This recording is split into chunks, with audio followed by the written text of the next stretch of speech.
Okay, this is going to be a short overview of the Praat software, specifically as applied to the simple and harmonic wave demonstration.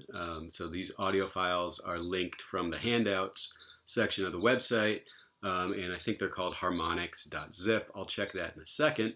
But here we are in Praat, and this should be the default way that Praat starts up when you first download the software. There's two windows here. This is the Praat objects window, and this is what you use to manipulate and open and do other things, save and whatever, to files.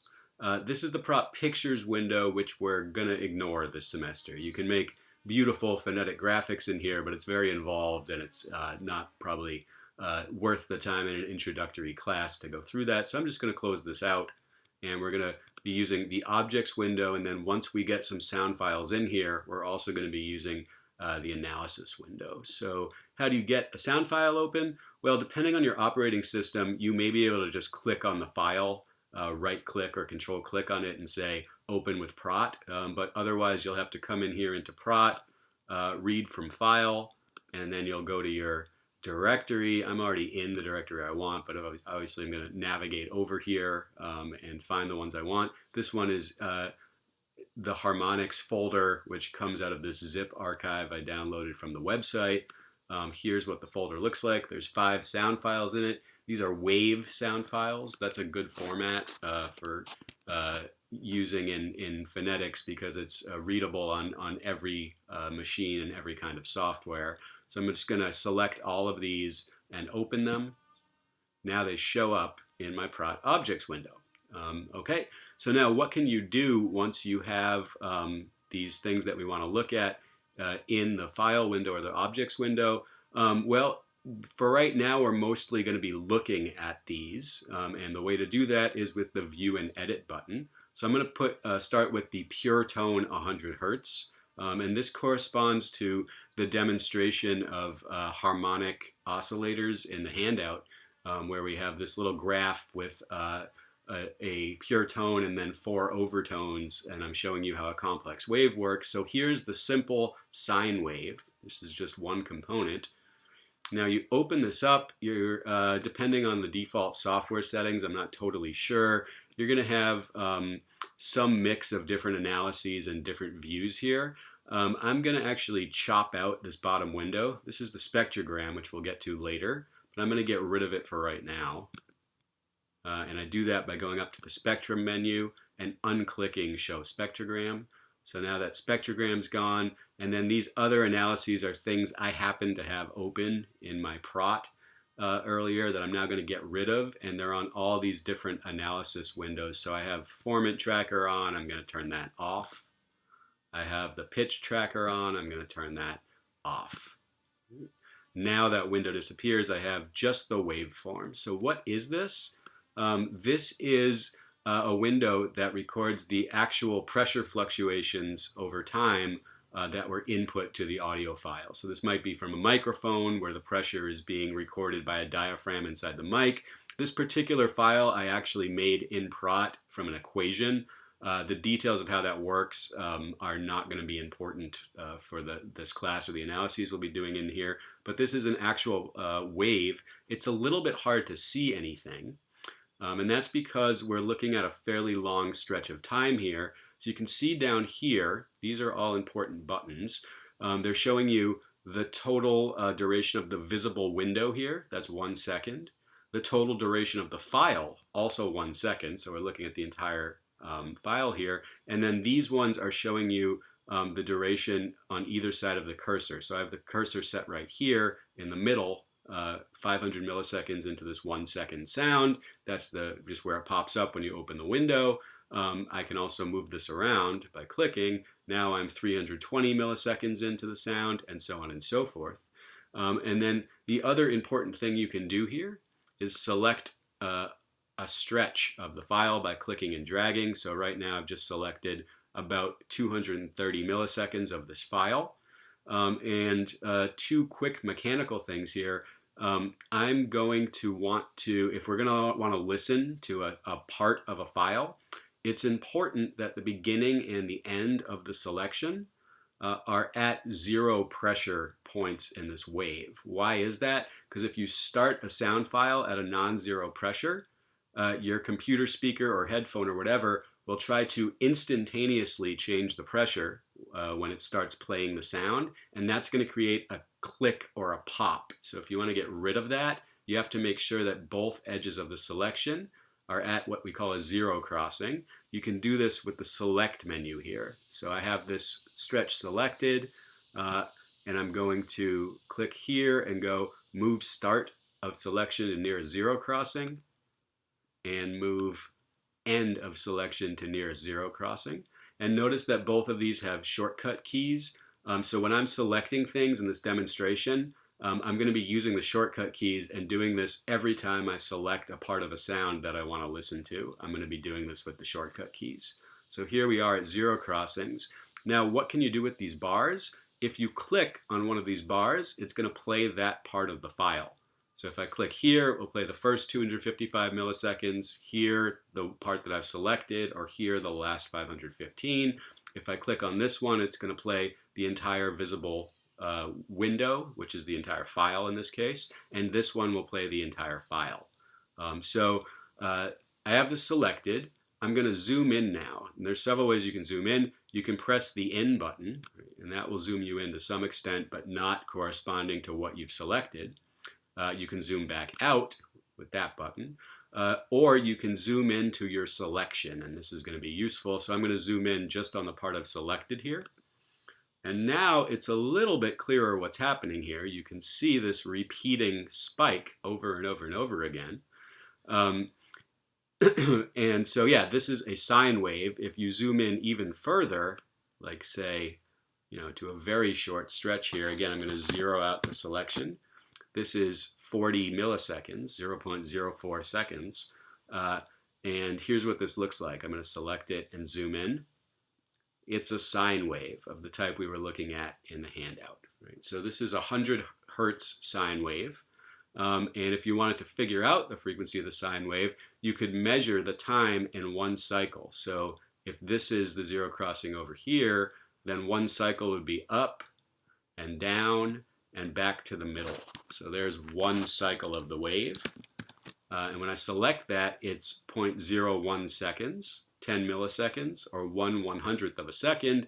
And the cursor up here is going to show me the duration of that cycle, as well as how many cycles per second, or how many times per second this would repeat. It's 100. It's a 100 hertz sound.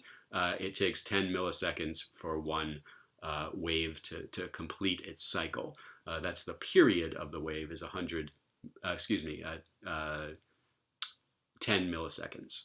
Okay, so if you want to hear what this sounds like, note that because I'm recording this on my computer and I have computer audio, the audio on this video is going to be not good for these sounds. You'd be much better off playing these on your own computer or in your headphones if you have them, rather than trying to listen to what the sounds sound like in this video. But here's what the pure 100 hertz sound wave is like. If you can hear this, you can either play it in this window. Right? So I'm now back zoomed out on the whole file. I can play the whole thing like this. Oh wow, yeah, my computer speakers can't even handle that 100 hertz wave. So it sounds like maybe a low pitch buzz almost on my computer speakers. But yeah, what you'll hear when you play that in a good quality speakers or in your headphones is it's going to be like a pretty low pitched pure tone. And if I want to hear just some stretch of it, I can select a stretch and just play that part, just play this one. And also you can play these sounds from the objects window just by highlighting the sound you want and pressing play. Yeah, you can't even hear that on my computer. Okay, so that is a pure sine wave. And then the question is, what happens when we start adding harmonics to it? So here's the same sound with one harmonic. And we can take the same stretch that we were looking at. Let's take a shorter one here. That's about 66 milliseconds. And I'm going to, again, zoom in on this. And now you can see there's still that basic sine wave shape, but now there's a second little spike in the wave. and that corresponds to the first harmonic. Again, if we want to look at the period of this wave, it's not going to change. It's going to be exactly the same. So there's one period, it's still 10 milliseconds, but now there's just this little extra complexity, this little second spike in here. What does this one sound like in comparison to the first? Well, it's much more audible, that's one thing. These are a little bit clicky because they start at a fairly high intensity, so these files might give you some clicks and pops, but so it's basically also a low-pitched wave, but it somehow sounds fuller, and it's definitely louder on my computer speakers. That probably is more about the speakers than the actual sounds. And if we wanted to see what kind of components are in this wave, we can get a power spectrum of precisely the kind that's drawn on the handout for you. And we can do that by selecting any stretch, really. It doesn't matter how long. This is about 124 milliseconds of the sound, and saying, for this interval that I just selected, show me the spectrum. And that's going to be under the Spectrum menu, View Spectral Slice, and the default view here. So this is a power spectrum just like the one in the handout. The problem with this power spectrum is that it's showing us the full range of frequencies up to how high the computer can sample, which is 22,000 hertz. That's the Nyquist frequency of wave audio. It's the limiting frequency that you can possibly see things or hear things at. Humans can't hear up this loud, and particularly for speech sounds, almost everything we're interested in is going to be below 4,000 hertz. In this particular one, I can see there's some activity all the way down in the low frequency range here, so I'm just going to zoom in on that, again, by selecting a stretch and pressing select. Aha! Now we can see we're looking at 0 to about 3,000 hertz, and down here there's precisely two peaks. They're not straight vertical lines like in the idealized graphics. In general, in real audio sampling, you're only ever going to get these kind of finger-like shapes. You're never going to get a pure straight vertical line. But we can still look and try to see roughly what frequency these are at. So frequency is on this horizontal axis here. And here's the first one, roughly 100 hertz. Here's the second one, roughly 200 hertz.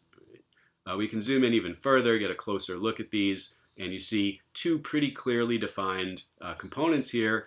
This is the fundamental, and this is the slightly quieter first harmonic. So that's the spectral slice window. And let's zoom in now here so we can see the shape of this wave. That's with a fundamental and one harmonic. How about two harmonics? And because these are all equal duration files, it will probably time lock all of these files together, and it will open this one with the zoomed in view, I think. Yeah, there it is. So this is with two harmonics, and you can see there's a little second spike and a little third spike within each cycle here. This one's going to sound yet fuller and more different. So here's how this one sounds. There's one harmonic, two harmonics, and you can begin to hear now the difference. And this is not a difference in pitch; it's a difference in what musicians call timbre.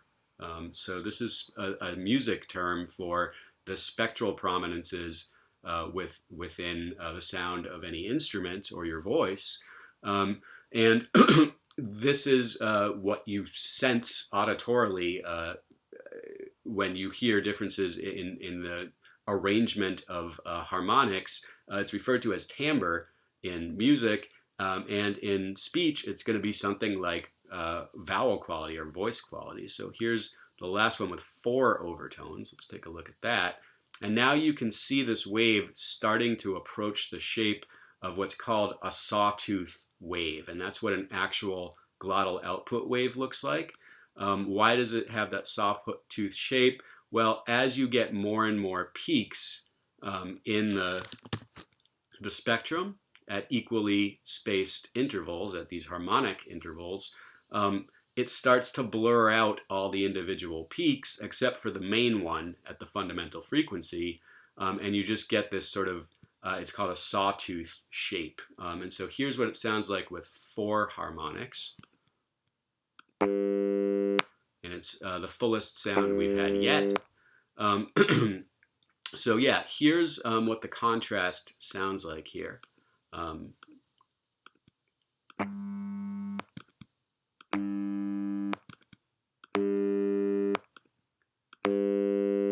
So the pitch of this note is not changing. It's always 100 hertz. What's changing is the timbre. So in music, this is going to be one of the main properties that distinguishes instruments from one another. So a big part of the reason why an oboe and a flute and a saxophone all sound different is the timbre. The way that those physical instruments create overtones and reinforce overtones at different frequencies is going to be a big part of the difference between instruments. If you think of this as a kind of robot voice, maybe saying a vowel, try listening through these and note that the robot voice, you can think of it as the robot sort of changing vowels as you do this. So try this.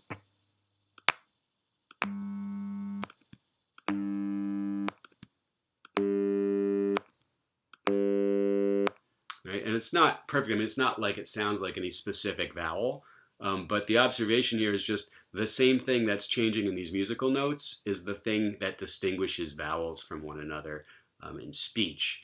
Now let's take a look one more time at a spectral slice here just to see what this looks like. So I've got about 90 milliseconds highlighted, and I'm going to again go to Spectrum, View Spectral Slice. And now you can see there's a little bit more activity down here. I'm going to zoom in again on the low frequencies because that's what's relevant. And now you can see, because the interval that I selected here was a little bit shorter, we're not getting quite as much definition on the individual harmonics, but you can still see clearly, right, the fundamental at about 100 hertz, harmonic around 200, a slightly quieter harmonic around 300, another one around 400, and the quietest one around 500 hertz, right? So this is still an approximation of what a real glottal wave would look and sound like, but it's getting closer to the real thing now. And so this is how simple and complex waves work.